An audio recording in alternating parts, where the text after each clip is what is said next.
after decades of colonization, ethnic cleansing, extreme repression, siege, and so on and so forth, Israel has not just colonized our lands, they've colonized our minds.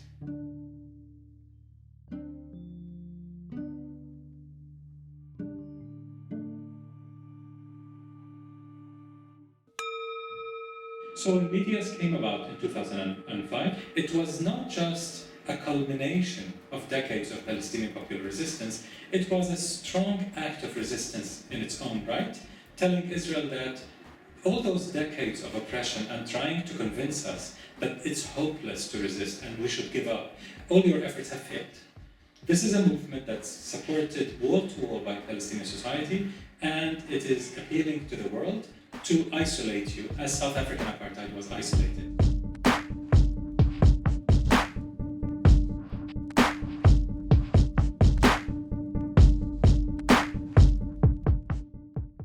It calls for boycott, divestment, and sanctions against Israel as a regime of occupation, settler colonialism, and apartheid until basic Palestinian rights under international law are met.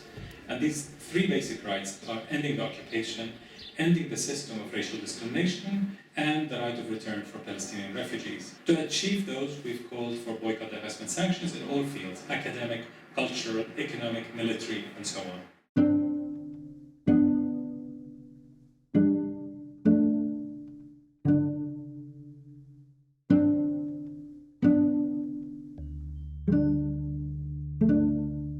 Just about every progressive group that seeks social justice, climate justice, gender justice, economic justice, racial justice are our allies. Among Israelis, Jewish Israelis that is, several groups have joined BDS, especially since 2009, after Israel's massacre in Gaza. And their logic is very interesting. They're saying, we don't want to be apartheid masters, colonial masters, over anyone. But to live like normal humans, we've got to end this regime of oppression. So they fully support the Palestinian struggle to end this regime of oppression for the sake of everyone.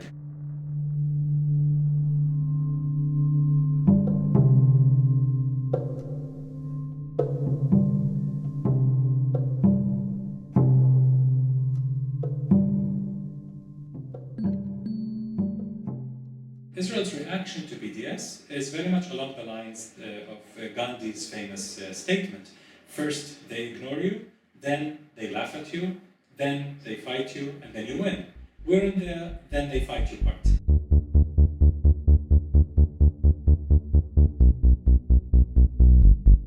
So what has made Israel so scared of BDS? What has made Israel's regime of oppression so scared? It's this economic impact that reached the level of affecting some economic indicators.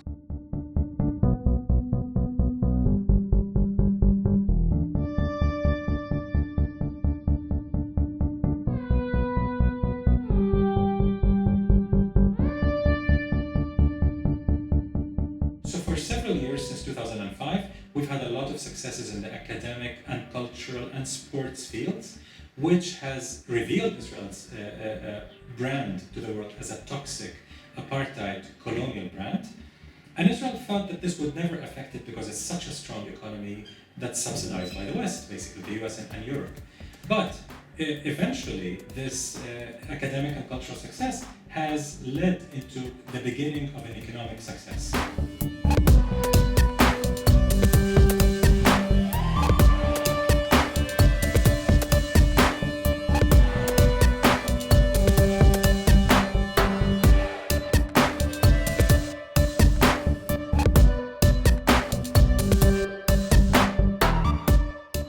People thought that if it took 7 years to get Veolia out, it might take 1,000 years to get every other complicit company out. But that's not how it works. It's a domino effect. By having strategic campaigns against 1, 2, or 3 companies at most, you teach everyone else a lesson.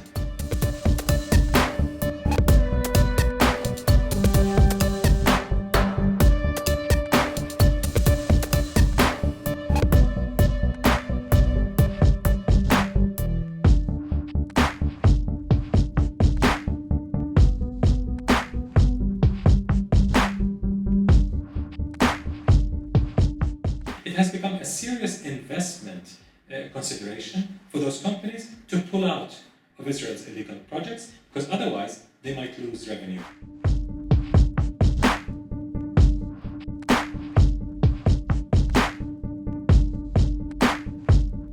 Israel is starting to feel the heat. So Israel, as well as we, human rights defenders working in the BDS movement, are starting to feel the South Africa moment.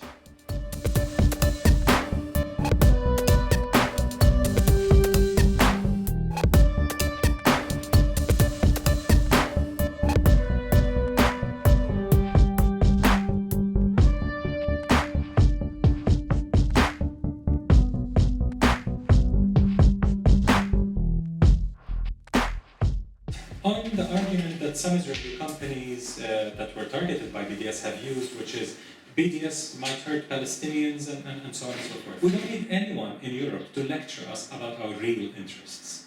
We're not little kids who need a white grown-up to explain to us our interests. We understand perfectly well our rights and our interests. We know there's a price to be paid.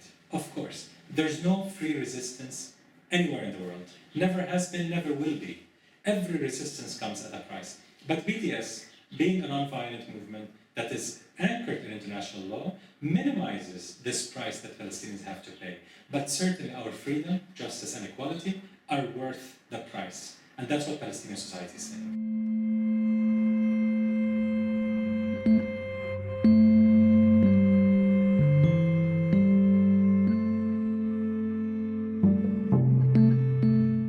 Israel can bomb, but they cannot deal with the Presbyterian Church in the United States adopting divestment against Hewlett-Packard and other companies. They cannot deal with PGGM, the second largest Dutch pension fund, adopting divestment from Israeli banks. Indeed, they don't know how to deal with a non-violent type of resistance that's effective, that's strategic. It's a very new type of resistance, global resistance, a global intifada, if you will, against Israel's regime of oppression.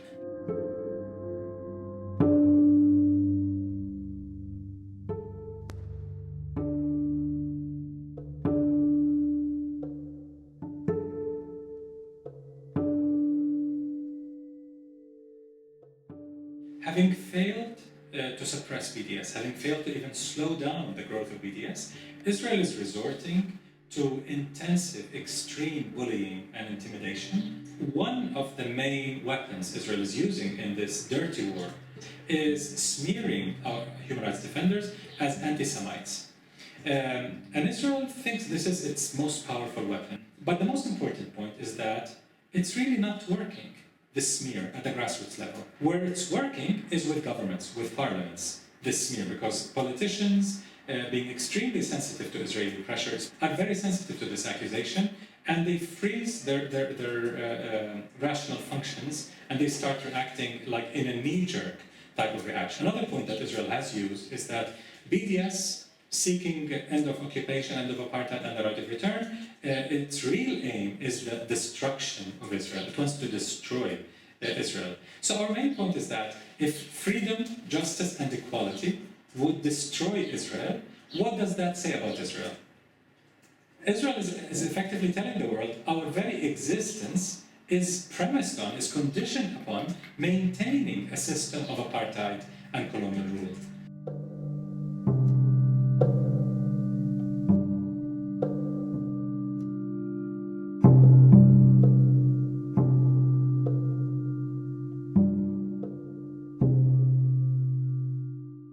So Israel's last resort is trying to delegitimize BDS from above by passing laws, legislations in US states, in European countries, and so on, to make it illegal to support BDS. Part of this lawfare or legal warfare against BDS has reached a peak in a conference held by a right-wing Israeli paper in March in occupied Jerusalem, where Israeli ministers attacked the BDS movement and launched threats against us, mentioning me by name, including the intelligence minister who threatened targeted civil assassination. Of course it's unnerving. Of course we're very concerned about these threats, especially given the reality in Israeli society today, where racism incitement to racial violence, dehumanization of the Palestinians has reached a peak level. So we take this very seriously, but we're undeterred. And nothing Israel can do, including those mafia-like threats, can stop us from conveying our message to the world.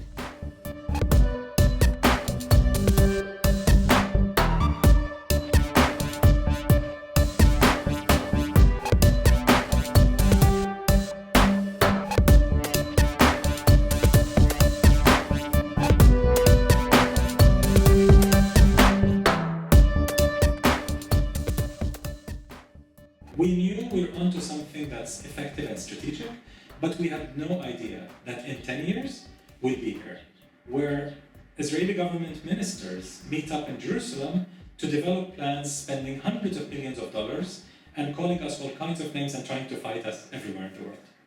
Of course, when we talk about the successes, it's not one group, it's the global BDS movement, our partners everywhere, in South Africa, Brazil, the US, the UK, Norway, the Netherlands, Italy, France, Korea, Japan, India, and so on and so forth. It's truly a global community of activists and groups that have contributed to this amazing success. In the UK, there's a very solid base to launch very effective BDS campaigns. And of course, Palestine Solidarity in the UK has been quite advanced in comparison to the rest of Europe and quite advanced in comparison to a lot of the world. And PSC has certainly played a key role in this atmosphere. I don't think there are many countries like the UK where most of the largest unions support Palestine Solidarity, which is amazing. I mean, that's a huge asset that we have in the UK. The challenge now is to translate this potential for support into actual campaigning that lead to a military embargo, stop arming Israel, that lead to effective campaigning against Hewlett-Packard, HP, or G4S, that lead to pressure on the British government to recognize our right to do BDS and to ban products from companies that operate illegally in Israel's occupied territories.